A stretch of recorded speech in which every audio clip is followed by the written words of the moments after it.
Kohut, welcome to Ride and Tie Tongue Tied Interviews. Thank you, Courtney. You are here mostly because you have just agreed to become only our third ever head vet for Ride and Tie, although you've already had a long career in vetting rides that included Ride and Tie and helping out Ride and Tie in a number of ways. But you're really taking this next big step, and I want to congratulate you or thank you for agreeing to do this for our association. I really love Ride and Tie. I think it's a wonderful organization. The people have all been great that I've worked with, and it's a lot of fun. Good deal. Good deal. Well, so that we can get to know you a little bit, those who don't know you, let's kind of start with the chicken or the egg question. You're the AERC president. You're now the Ride and Tie head vet, and so obviously horses are a big part of your life. Which came first, the horses or the veterinary science? The horses probably. I spent every summer out at my grandfather's ranch since I was old enough to be walking, talking type of a deal. And my grandfather on the side raised Appaloosas and POAs. Mhm. So I had that background initially. And then when I got into veterinary school, I was lucky enough that I had work study, which every time I ask the students that ride with us, I guess they still have that.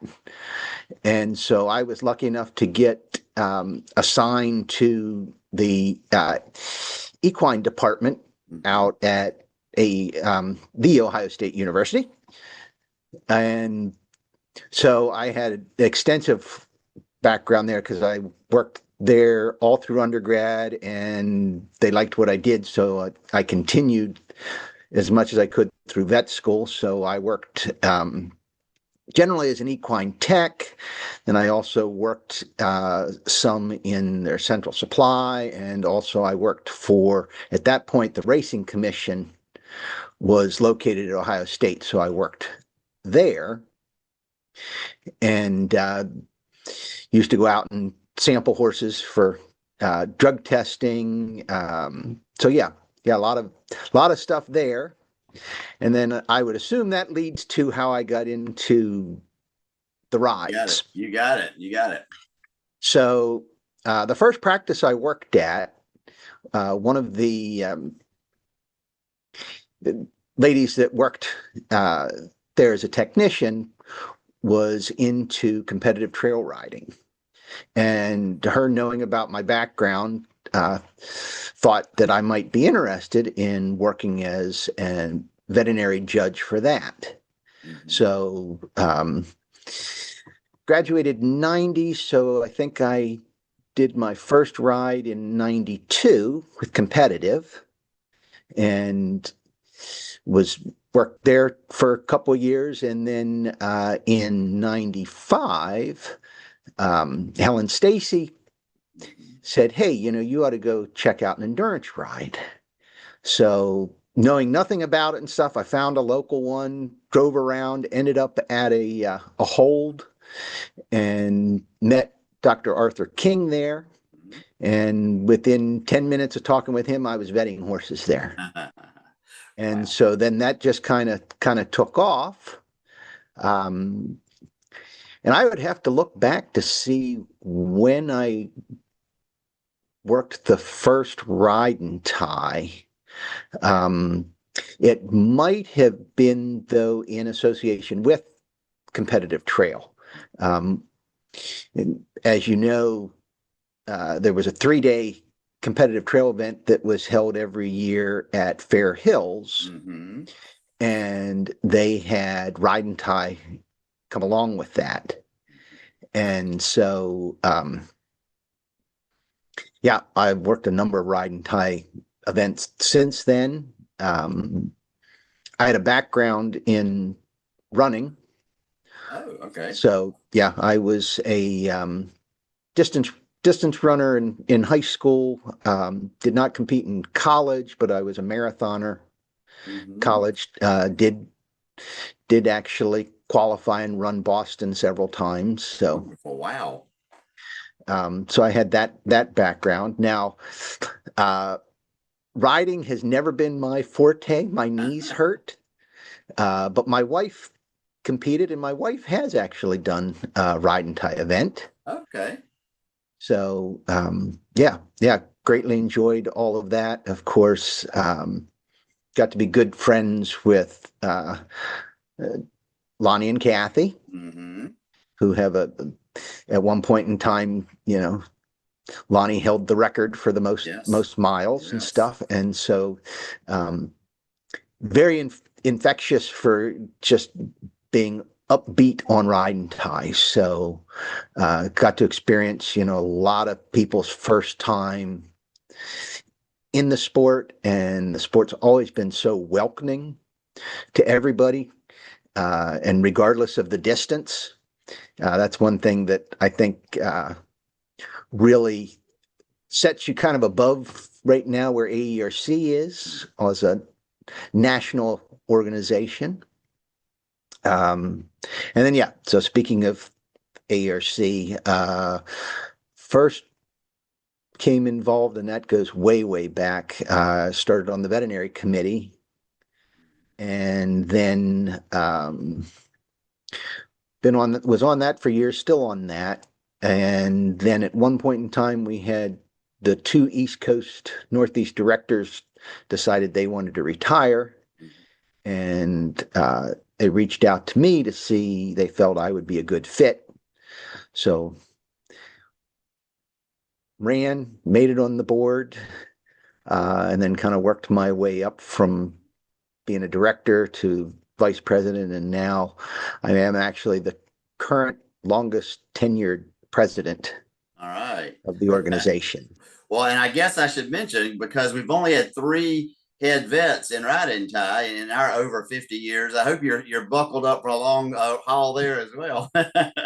Certainly hope so. Can you think of any particular stories about vetting a ride and tie, something that happened that just kind of pops off your head? Well, I mean, one of the things that I have lots of stories that I tell usually at the ride meetings with ride and tie, and how those of us not competing at the time may think it was rather hilarious, but the ride and tie people don't necessarily think it's as humorous as we do. Such as been there a number of times where the runner comes in, and then a little while later, the supposed rider comes in running. Yeah. And then the argument starts on who's going back to get the horse. And it usually goes of, well, you ran past it. Well, you tied it somewhere I couldn't find it. And yeah, I can remember 2 times where and this actually involved Lonnie and Kathy, one of the first times, where Lonnie had come in riding, Kathy took off running, and the horse, I think it was Storm and Norman at the time, the horse never reached pulse. And poor Kathy just kept running and running. And this was at Fort Valley, so we had no way to contact her, nobody out there, so she ended up having to run the whole loop before she came in. Another good story. I mean, I was so impressed. We 2 young ladies came to, again, the Fort Valley ride, were new to ride and tie, and they went off.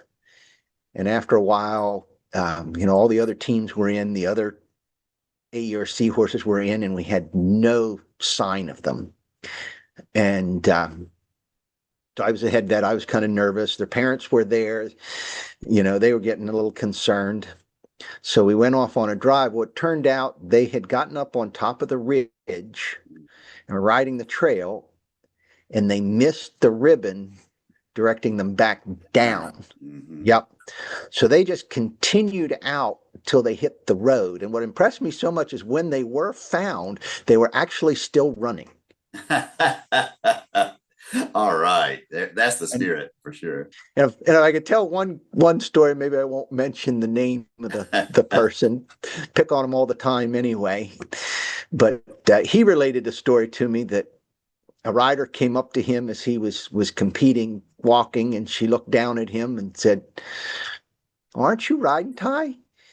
And he replied, "Well, yeah, I'm riding, Ty." She looked back at him and said, "Well, shouldn't you be running?" And then she took off. So, Yep, that happens too. yeah, yeah. Well, let's talk just for a minute about the purpose of a vet at a vet check. I know this is obvious, but I think it needs to be stated again and again, because some people think, well, I've got to sneak my horse's malady past the vet, but that's not the purpose at all. And so share with me a little bit about your philosophy on that. My philosophy is, we're first off, horse welfare, is the highest thing that we look at in each of the organizations. And as a veterinarian, we're not there to try and pull someone. We really want to help everybody get through. But, there are times when, due to fatigue and stuff like that, the rider may not really be aware that there's a problem going on. And so, it's our job to determine if that's something that can be corrected, waiting a little while, or if it's something that needs to stop. And oftentimes, horses will come in, the adrenaline will still be high, and they might trot out or walk out real well. But if they're in for a while, like with riding tie, if the rider comes in and has to wait a while for the runner, sometimes that horse is settling down. You start getting, cramps, or all of a sudden that horse realizes, hey, this is something that hurts, and it, so may not have been evident out on the trail, but is evident then when we check them.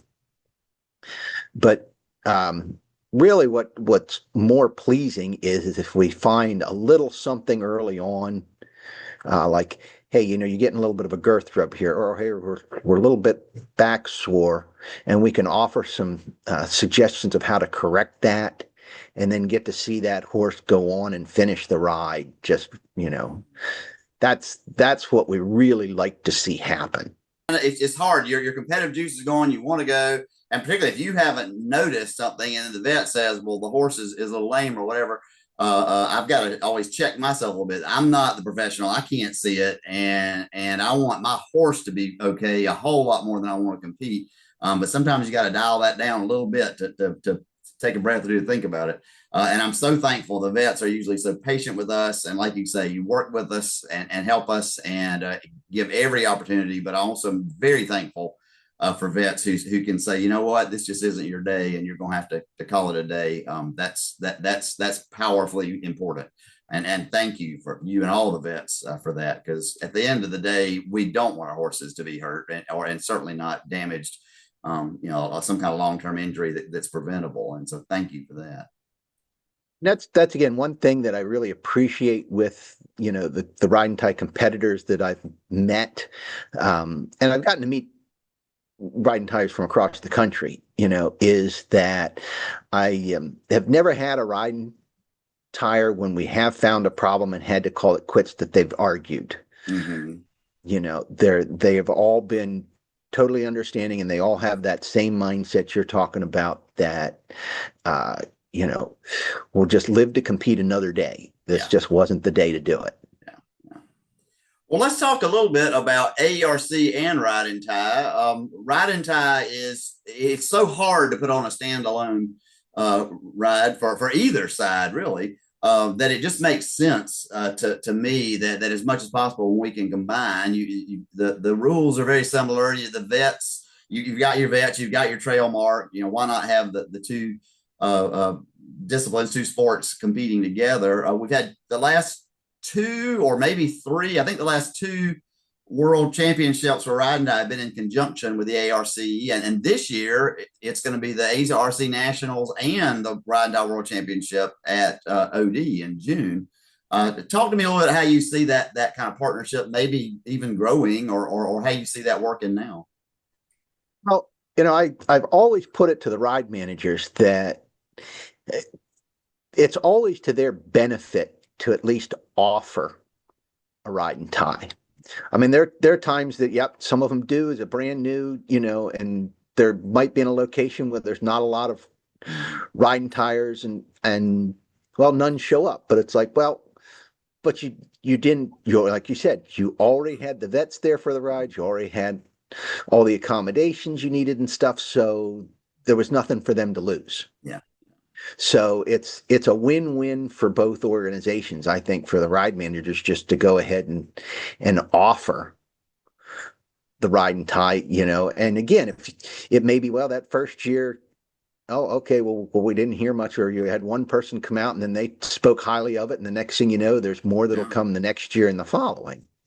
And yes, I do think, that it really helps both organizations, as we're seeing a decrease in almost all of the equine sports in the number of people competing. For some of the ride managers, it only takes a couple of horses to be the difference between being in the black or the red. So, again, running them in conjunction really, really benefits. And the other thing is, I have never had an issue with, horses necessarily spooking or anything from a runner coming past. I think the only real incident that I can remember one time is a horse did spook, pulled back. It had been tied to a sapling that I guess was not well rooted. And so then that came loose. And of course, then that spooked that horse and, which spooked some others. I mean, I think that's the only thing that affected other horses. I know of at least, again, one story where someone tied their horse to a tree. Everything looked good. And as the horse was dancing around the tree, it discovered that there was a ground beast. Yeah. But I mean, that can actually happen whether it's riding tire AERC. Right. So, the other thing too, I can, again, for resources at the ride, I can think of very, very few times that we've actually had to treat a ride and tie entry. So again, from a ride manager standpoint, again, it's not hurting them. Yeah. And again, you guys are always great. I tell the ride managers, hey, they're great because they come, they pretty much will take care of themselves. They're really flexible. Usually I just tell the ride managers, just ask them, when would they like to start, or say, okay, we want you to start back in this time, and there's never been a problem with that. So, I mean, it's just so easy for a ride manager to add that in. And I really would like to see, more of that across the whole country. Yeah, I agree. And my experience has been very similar to yours in the ways that ride and tie and AERC competitors tend to get along. We typically ask if they'll let us get to the head of the line at the vet check, and usually they are so perfectly willing to do that because it's advantageous to us and it doesn't really affect them. I have so much fun out on trail because they love to tease and say, "What'd you lose your horse?" or and oftentimes they're more common. Man, you're just awesome. You look so great. And I always say, "Oh, I know you're lying," But it's so much fun to be out there with the endurance competitors as well. So for sure. Well, thinking about being our ride and die head vet, anything that you want to see done in the next few years, or any goals that you might have for you or for an organization? Well, I can't at this point. I can't really say of anything as the veterinarian, so to speak. But yeah, as we were talking earlier, I mean, I'd love to see the sport grow. I've got some ideas to see what would work. I mean, I know, again, with some of the rides right in my location with Fair Hills and stuff, there's a lot of running clubs. And now with the growth of the Equithon, I think, you could get for the people that have a horse and would like to compete in ride and tie, but wouldn't necessarily want to run, Mm-hmm. We could reach out to some of these clubs and partner with these people that would, again, like to trail run Mm-hmm. and would have the advantage of, hey, we've got it marked, we've got the course. And that's one thing too, I do see with the AERC competitors, if they're done and the equathon's still going on, and if it's competitive, I mean, they enjoy coming up and cheering them on and all that. So I really think that could be, again, an avenue of growth for the sport. I agree, and it's another one of those wonderful combinations, because if I'm an endurance rider and there's an equathon going on, but I wasn't going to compete, maybe the whole 50 miles that day or whatever. I competed the day before, but I think my horse has 15 in him or her. Then I can do that and have a runner, from a local running club or from the riding tower, whatever, go. And it's a great way to combine the two, I think. So, yeah. It's surprising to me how much equathon has grown and how competitive it really is getting on both the horse side and the running side. There's a whole lot of competitiveness there, and it's good. It's good, friendly competition, but it's pretty tough out there on the trail. I do remember Big South Fork, one of the championships. Mm-hmm. And boy, yeah, we had several teams that had all come in, and boy, everybody's standing there around the vet check waiting to see which horse was going to pulse down first. And I mean, it was really infectiously exciting for everybody there. Yeah. Well, thank you so much, Nick. And again, thank you not only for this interview, but for agreeing to be our head vet. As it says in Casablanca, it's not even the beginning of a beautiful friendship, because we've already had this beautiful friendship with you and Ride and Tie, but a continuation and a growth of a beautiful friendship. Thank you for that. And we look forward to many, many years of seeing you at the various races and rides. Thank you, Courtney. I'm very much looking forward to it.